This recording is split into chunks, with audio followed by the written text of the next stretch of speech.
ವಿಚಾರಕ್ಕೆ ಸಂಬಂಧಪಟ್ಟಂತೆ ಸಚಿವ ರಾಮಲಿಂಗಾರೆಡ್ಡಿ ಅವರು ವರದಿಯನ್ನ ಕೇಳಿದ್ದಾರೆ. ಮುಜರಾಯಿ ಇಲಾಖೆ ಆಯುಕ್ತರಿಗೆ ವರದಿ ಕೊಡಬೇಕು ಅಂತೇಳಿ ಸೂಚನೆ ಕೊಟ್ಟಿದ್ದಾರೆ ಸಚಿವ ರಾಮಲಿಂಗಾರೆಡ್ಡಿ ಅವರು. ಕೆಲವು ದೇವಸ್ಥಾನಗಳಲ್ಲಿ ಗರ್ಭಗುಡಿ ಪ್ರವೇಶಕ್ಕೆ ಅವಕಾಶವಿಲ್ಲ. ನಾನು ಚಾಮುಂಡಿ ಬೆಟ್ಟಕ್ಕೆ ಹೋದಾಗ ಗರ್ಭಗುಡಿಗೆ ಅವಕಾಶ ಇಲ್ಲ. ಶ್ರೀಗಳು ಬಂದ ನಂತರ ಗರ್ಭಗುಡಿ ಶುಚಿಗೊಳಿಸಿದ್ದಾರೆ, ಅದು ತಪ್ಪು. ಹೀಗಂತ ದಾವಣಗೆರೆಯಲ್ಲಿ ಸಚಿವ ರಾಮಲಿಂಗಾರೆಡ್ಡಿ ಅವರು ಹೇಳಿಕೆಯನ್ನು ಕೊಟ್ಟಿದ್ದಾರೆ. ನಾನು ನಮ್ಮ ಆಯುಕ್ತರಿಗೆ ಕೇಳಿ ದೇವಸ್ಥಾನದ ಒಳಗಡೆ ಬಿಟ್ಟಿದ್ದಾರೆ. ಎಲ್ಲ ದೇವಸ್ಥಾನಗಳಲ್ಲೂ ಎಲ್ಲ ಜನರನ್ನು ಕೂಡ ದೇವಸ್ಥಾನಕ್ಕೆ ಬಿಡಬೇಕು ಅಂತ ಮೊದಲಿಂದಲೂ ಕೂಡ ಈಗಾಗಲೇ ಹಲವಾರು ದಶಕಗಳಾಗೋಯ್ತು ಕಾನೂನು ಬಂದು. ಆದರೆ ಬೆಳಿಗ್ಗೆ ಆಗಿರ್ತಕ್ಕಂಥದ್ದು ಸ್ವಾಮೀಜಿಯವರು ಹೇಳಿದ್ದು ಗರ್ಭಗುಡಿ ಒಳಗಡೆ ಪೂಜೆ ಮಾಡೋಕ್ಕೆ ಅವಕಾಶ ಮಾಡಿಕೊಟ್ಟಿಲ್ಲ ಅಂತ. ಆಮೇಲೆ ನಾನು ನಮ್ಮ ಆಯುಕ್ತರಿಗೆ ಕೇಳಿದೆ, ನಮ್ಮ ಬಸವರಾಜೇಂದ್ರ ಅವರಿಗೆ, ಅವರು ತಿರುಪತಿಯಿಂದ ಬರ್ತಾಯಿದ್ರು. ಆಮೇಲೆ ಅವರು ಕೇಳಿದಾಗ ಕೆಲವು ದೇವಸ್ಥಾನಗಳಲ್ಲಿ ಗರ್ಭಗುಡಿ ದೇವಸ್ಥಾನದಕ್ಕೆ ಬಿಡಲೇಬೇಕು ಬಿಡಿ, ಅದು ಕಾನೂನು ಕಡ್ಡಾಯ.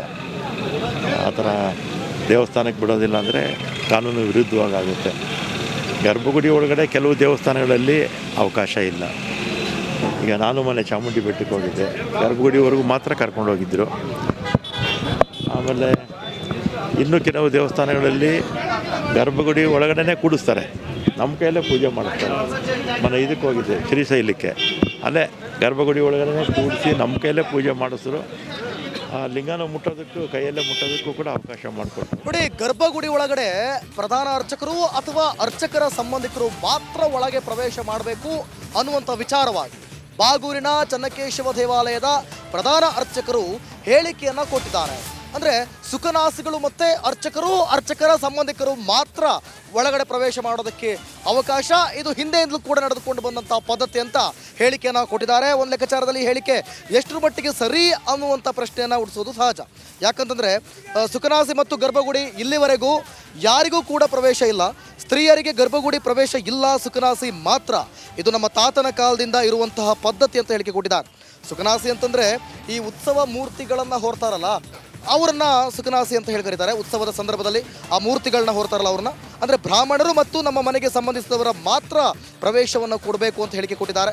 ಹಾಗಾದರೆ ಪ್ರಧಾನ ಅರ್ಚಕರು ಏನು ಹೇಳಿಕೆ ಕೊಟ್ಟಿದ್ದಾರೆ ನೋಡೋಣ ಬನ್ನಿ.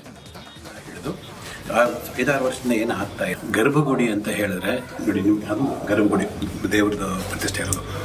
ದೇವ್ರ ಪ್ರತಿಷ್ಠಾಪನೆ ಒಂದು ಸತಿ ಆದಮೇಲೆ ಯಾರು ಅರ್ಚಕರು ಮತ್ತು ಅವ್ರಿಗೆ ಸಂಬಂಧಿಕರು ಬಿಟ್ಬಿಟ್ಟು ಇನ್ಯಾರು ದೇವಸ್ಥಾನದ ಗರ್ಭಗುಡಿ ಒಳಗಡೆ ಎಂಟ್ರಿ ಇಲ್ಲ. ಒಂದು.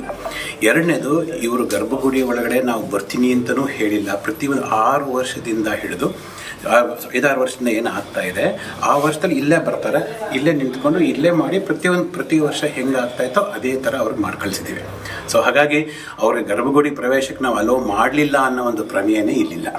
ಈಗ ಪ್ರತಿ ವರ್ಷ ಮಾಡ್ದಂಗೆ ಈ ವರ್ಷ ನಾವು ಮಾಡಿದ್ದೀವಿ. ಆಯ್ತಾ? ಪ್ರಾಂಗಣ ಬಿಟ್ಟು ಸುಖನಾಸಿ ಒಳಗೆ ಅವ್ರ ಮಹಿಳೆಯರೆಲ್ಲ ಹೋಗಿದ್ರು, ನಮಗೆ ಅಲ್ಲಿ ಎಂಟ್ರಿ ಕೊಡ್ಲಿಲ್ಲ. ಓಕೆ, ಹೇಳ್ತೀವಿ. ಸುಖನಾಸಿ ಅಂದ್ರೆ ಏನರ್ಥ ಅಂತಂದ್ರೆ ದೇವ್ರನ್ನ ಒಂದು ಉತ್ಸವ ಮೂರ್ತಿ ತರ ಕೂರಿಸಿರ್ತೀವಿ. ಆಯ್ತಾ?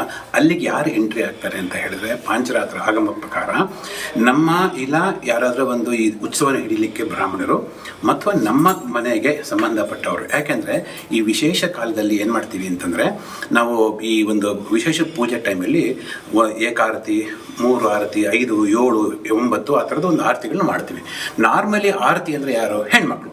ಹೌದಾ? ಸೊ ಹಾಗಾಗಿ ನಮ್ಮ ಮನೆ ಹೆಣ್ಮಕ್ಳು ಅಲ್ಲಿಗೆ ಅವತ್ತಿನ ದಿವಸಕ್ಕೆ ಬಂದು ಆರತಿ ಮಾಡಿ ಈಚೆ ಬಂದ ಮೇಲೆ ಮಹಾಮಂಗಳಾರತಿ ಮಾಡ್ತೀವಿ ಅಂತ ನಮ್ಮ ತಾತನ ಕಾಲದಿಂದ ಒಂದು ಪ್ರತೀತಿ. ಸೊ ಹಾಗಾಗಿ ನಮ್ಮ ಮನೆಯವರು ಮತ್ತು ನನ್ನ ತಮ್ಮನ ಮನೆಯವರು ಆ ಟೈಮಲ್ಲಿ ಇದ್ದು ಮಂಗಳಾರತಿ ಮಾಡಿದ್ರು. ಮಂಗಳಾರತಿ ಮಾಡಿ ಈಚೆ ಬಂದ ಮೇಲೆ ನಾವು ಮಹಾಮಂಗಳಾರತಿ ಮಾಡಿದ್ವಿ.